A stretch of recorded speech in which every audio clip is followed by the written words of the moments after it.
Brodes Media. Friday night, they lose 10-1. Ranger goes 2 innings, allows 4 earned runs. He's a mess. And I guess you could have predicted this because it took him so long to finally be available for you. He was facing adversity and going through a lot of things. So you kind of give him his space and say you're going to work through this. We saw Aaron Nola and Zach Wheeler and everybody else when May kicked around, when March kicked around, that's when you kind of saw what you're seeing at a Ranger. So it makes sense. You saw that with other guys on your staff. Doesn't help right now, though, when you're also dealing with an up-and-down Taijuan Walker. Now, good for him. Sunday afternoon, takes the ball for the first time in his career on 3 days rest with one of the most disappointing starts that he's probably had, not only as a Philly. He just got here, and you know he wants to make an impact, but not just as a Philly. That's probably one of his worst starts he's ever had in his entire baseball career, no matter what the level was. So for 3 days, say, give me the baseball, and he gives you 0 earned runs in 5 1/3. That's impressive. Now, I'm telling you right now, it's a baby step. It's a baby victory. It might even be a moral victory in the grand scheme of it all. I don't know. Maybe a little more than just a moral victory because he made it seem like he knew what he had to adjust and he knew what he had to work on, and then he looks really good in the next time without the rest. So I think it's phenomenal for him to have that type of mindset and to be that level of competitor. I have no idea. We're still learning who he is, and I think it's fair to put a nice little check mark of positivity for who Taijuan Walker is, the athlete. I hope this stays with him. Chicago's not some juggernaut, but you can't control that. This is who was next on your schedule. Beat him. It wasn't a gorgeous series. You blow them out in game 2. You get blown out in game 1. Cool to see a grand slam in the first inning, though. Kyle Schwarber, my goodness. And that's when Trey Turner gets a day off because he just hasn't been really good yet. I'm a little scared. PTSD from Nick Castellanos, who had to take an entire year to finally be Nick Castellanos. I don't have that type of time with Trey Turner. Let's go. This team needs you. So Trey Turner gets a day to relax to try and remove all the bad demons. And they're up 6-0 in the first inning. Clemens hits a bomb too. He also pitched in this series. Cody Clemens, I guess maybe he has the genes. So you ask him, hey, get out there on the bump, will you? It's disgusting that I've seen those type of pitchers way too many times this year. But we saw him again, all right. They were up 10-0 after 5. But Nola was awesome. 7 innings pitched, 10 Ks. Good for you, Nola. Good for you. He was dialed in. He did his job. Had the run support. Didn't shift any sort of momentum at all because it wouldn't have been the first time if the Phillies jumped out to a big lead and then Aaron Nola looks really, really connected within the first 4 innings and then the 5th inning comes and he just completely loses everything, loses control, loses his command, not as much bite on the off-speed pitch, on a curve. It doesn't have that same zip.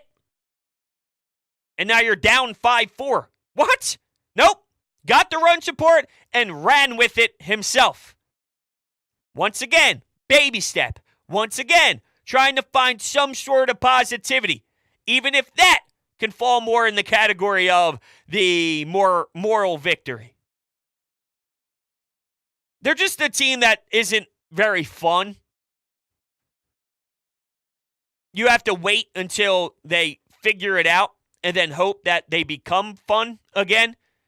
Because last year they were in a good group to root for about 75% of the season. Big chunk in the beginning. And then down the stretch, we thought they were going to fail again. I'm giving Aaron Nola, though, the respect that he deserves. It was an important start. Between not getting hits with runners in scoring position and starting pitching, both of those categories have to pick it the hell up for them to have any sort of chance. The National League isn't pulling away with these non-division winners. And some cities have collapsed right from the jump and trying everything in their power to get out of the hole that they dug themselves in, the St. Louis Cardinals. I'm keeping my eye on it because, one thing I've been stressing big time, and St. Louis is a franchise that is consistently in the mix. That's their team. In that town, it's all about the St. Louis Cardinals. So they're not used to not being competitive. I'm always in fear that when you always are in 4th place, 5th place, you're not at the top of your division in the NL East or in any division. What happened last year is rare. So I'm more accustomed at this particular time to watch it because I'm fascinated to see if my thoughts are correct. I watch these teams that I know should be better, not just the Phils. Are they gaining any ground? What's their win percentage like throughout the months of late July and August put together to make a home run stretch with a few games to go or a few months to go after the All-Star break? Let's see how St. Louis finishes off. And we'll keep our eye on the Phils. And I don't know. I hate how much they have to fight from behind, and we need to root for a group that makes me blah. Sunday, 2-1 win, following along with the weekend. Walker, 5 1/3, 0 earned runs. Pinch hit for Bryson Stott, a pinch hit home run. I love when Bryson Stott gets his game going. Super fun player, man. Really fun to watch defensively. I like the way that he plays the second base. We didn't know what position he'd end up being by the end of this. The Gene Segura stuff happened. He ends up leaving. You slide him over to second base when you get Trey Turner on a fat ticket that he needs to show up for any day now. Season started, 40-plus games ago? It would be nice for him to show up. I don't think it's crazy to have thoughts about what if or what is he going to be this season, all because of Nick Castellanos.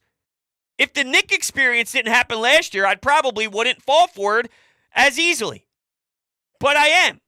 And I'm saying falling for the slow start and thinking if this could really be who he is this year. I just watched someone who can kill baseballs nonstop look like one of the worst hitters in the league last year. Now he feels more comfortable. Maybe it's as simple as you get paid a lot of money, the expectations get super high. Nick Castellanos openly admitted that it was an adjustment to come here with his family, with the kids, and feel it out and get somewhere where they feel like they're at home. It feels real. It feels nice. It feels like their comfort zone. Because I just saw it, I have a different view on it all. And I have to imagine that's what's going on.